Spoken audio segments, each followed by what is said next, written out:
बनारस के टकसाल सिनेमा के पास 24 साल पहले हुए फायरिंग मामले में धनंजय सिंह को मिला बड़ा झटका।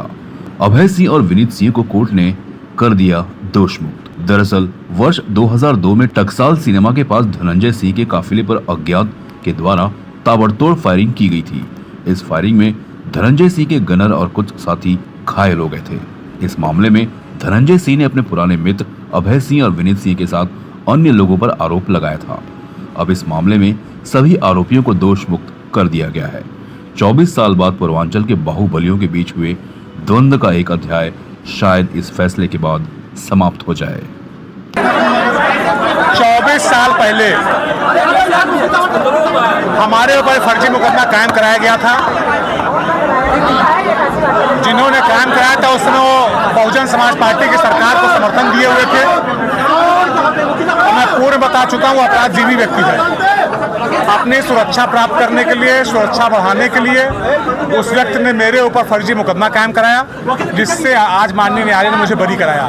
और मैं उस बारे में बताना चाहता हूँ, वो बिना अपराध के नहीं रह सकता है। उसको सरकारी सुरक्षा के आड़ में उसको वसूली करना है, जमीन कब्जा करना है, मकान में घुस जाना है, अन्य कई प्रकार के उसको आपराधिक कार्य करने हैं, जो उसका पेशा है। इस संदर्भ में आपको एक बात और अवगत कराना चाहता हूँ। इसी सुरक्षा प्राप्त करने के लिए उसने फर्जी कागज हाईकोर्ट में लगाया था, जिससे माननीय हाईकोर्ट ने स्टेट को निर्देश दिया कि और चीफ जस्टिस कोर्ट ने निर्देश दिया कि धनंजय सिंह के खिलाफ जांच की जाए और मुकदमा दर्ज किया जाए, जिसमें सरकार ने उनके खिलाफ मुकदमा दर्ज किया है।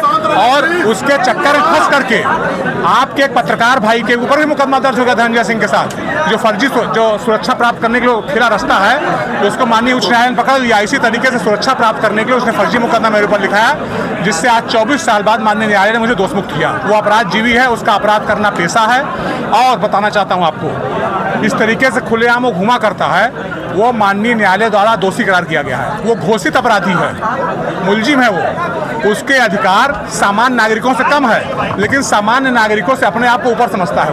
वो सामान्य नागरिकों से नीचे की वस्तु है। मानते नहीं मानते इस चीज को आप? ये बहुत बड़ा फैसला आया है और माननीय न्यायालय ने सही समय पे सही फैसला दिया। और इसके लिए मैं, हमारे अजय भैया हम लोगों के साथ नहीं है, आदरणीय अजय सिंह जी हमारे वकील हुआ करते थे, जिनके बेटे आज प्रिंस हम लोगों के साथ हैं, लगातार इस मुकदमे को लड़े। आदरणीय दीना बाबू जी, आदरणीय स्वामीनाथ यादव जी, जो कि आजमगढ़ से आते रहे लगातार पैरवी करने के लिए, इन लोगों ने बड़ी मेहनत की इस केस में। मैं इन सब का बहुत आभारी हूँ। इन्होंने आपको अभी क्या लगता है कि राजनीतिक वश आपको फंसाया गया तो उस वक्त 24 साल पहले किसी राजनीतिक देश के कारण फंसाया? मैं बता तो रहा हूँ, उसके अंदर राजनीतिक कुंठा थी हमको लेकर के, और उसने अपनी इसी कुंठा को सोचा एक पंथ दो काज, इनको फंसा के बंद करा दो और सुरक्षा ले लो। फैसले के खिलाफ अगली अदालत की दरवाजा खटखटाने की तैयारी की तैयारी में? हाँ तो करें, वो तो भारतीय न्याय प्रक्रिया है, ये वो करेंगे, वहाँ भी हम लोग लड़ेंगे। किसी चीज़ को कोई झुठला तो नहीं सकता है। जिस समय घटना घटी है उस समय सरकारी अस्पताल में भर्ती था। जिस गाड़ी में गोली चलाना कर रहे हैं उस गाड़ी का कोई अतः पता नहीं, ना कभी वो गाड़ी कस्टडी में ली गई, ना उस गाड़ी कोई टेक्निकल मुआयना हुआ। जिसको फर्ज बनाने कह रहे हैं उसने कहा कि मैं आज तक कभी दस्तखत करता ही नहीं हूँ, उसने मैं अंगूठा लगाता हूँ, फर्जी उसकी दस्तखत पाई गई। तो सब फर्जी तरह का दस्तावेज पुलिस से मिल करके सारे फर्जी दस्तावेज जिन्होंने तैयार कराए।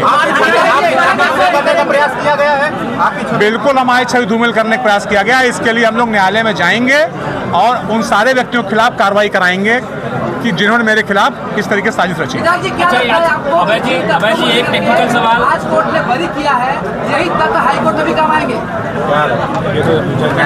ये तो जजमेंट जब हम पढ़ लेंगे देखेंगे, उस पर टिप्पणी तब किया सकता है, उसके पहले नहीं किया। कोर्ट ने कहा, क्या कुछ कोर्ट ने प्राथमिक तौर पे कहा, किन तथ्यों को ध्यान में रखते हुए आपको बड़ी संदेह का लाभ दिया गया? ये कुछ अब वो तथ्य जब न्यायालय का आदेश पढ़ लेंगे उसके बाद आप लोग तो बाहर खींच के चले जाए। हमारे साथ इस केस में 5 लोगों को और मुलजिम बनाया गया। एक हमारे साले को, एक हमारे मामा के साले को, एक हमारे और परिवार का लड़का था उसको मुलजिम बनाए, और एक माननीय MLC विनीत सिंह जी को मुलजिम बनवाया उसमें, और एक वहाँ पे TD कॉलेज छात्र संघ के अध्यक्ष रहे श्री सत्येंद्र सिंह बबलू जी, उनको मुलजिम बनाया गया। भैया अभी सुनवाई के दौरान फैसला उनके पक्ष में आएगा? देखिए ऐसा है, सत्य क्या है ये जज ही बता सकता है।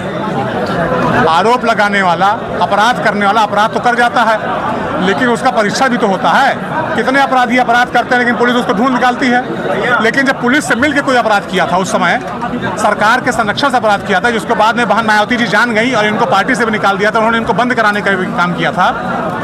तो इनके अपराध को जज साहब ने पकड़ लिया कि इन्होंने क्या क्या अपराध किया, कैसे फैब्रिकेट किया इस मुकदमे को। भैया धनंजय सिंह ने कहा कि जो है आपके नाना जो है मतलब वो सहयोग नहीं किए और हमने नाना को इंसाफ मिला नहीं। कोई बात नहीं, कोई बात है। मैं आप बिल्कुल बहुत अच्छा प्रश्न आपने पूछा। उन्होंने बताया हमारे नाना गांधीवादी थे, ये भी कहा तक नहीं कहा था। क्या कोई गांधीवादी नेता 50,000 इनामी अपराधी की मदद करेगा? हम आपसे पूछना चाहते हैं प्रश्न, क्या कोई गांधीवादी नेता जो 50,000 के इनामी अपराधी हो उसकी मदद करेगा? इसकी अपराधों की तो एक लंबी श्रृंखला है। इसने इतने अपराध किए हैं। अभी एक घटना इसने इटावा में, ये कानून में विश्वास करने वाला व्यक्ति नहीं है, इसने तो इटावा में सिपाही की हत्या की है। अगर साथ भी सीबीआई जांच हो जाए तो उसे मुलजिम बन जाइए। इसके बारे में 97-98 बात बता रहा हूँ। ये घनघोर अपराधी है और बहुत घृणित कार्य करने वाला अपराधी है। सरकार का संरक्षण है क्या धनंजय सिंह पर? नहीं, सरकार ने इसके ऊपर 2-3 मुकदमे कायम कराए। इसी सरकार में उसको सजा हुई 7 साल की। उनका कहना होता है कि सरकार जो भी रहे उनका सबसे संबंध है।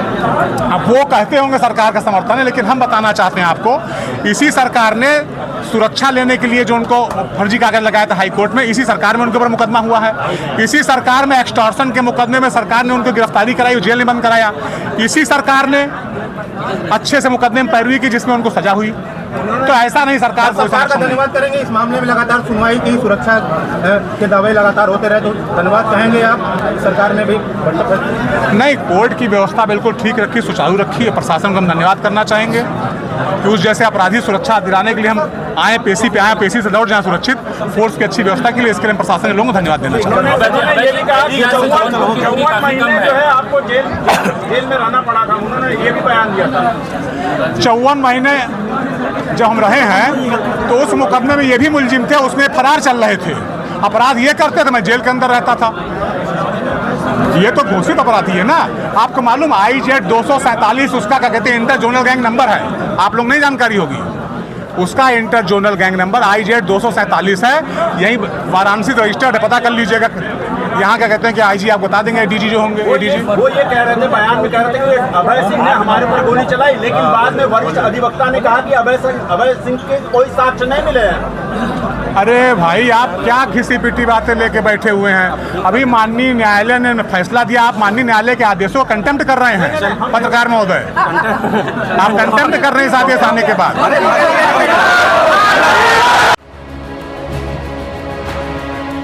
CEN न्यूज, देश प्रदेश की ताजा तरीन खबरों के लिए CEN न्यूज को सब्सक्राइब करें और रहें पल पल की खबर से हर पल बाखबर।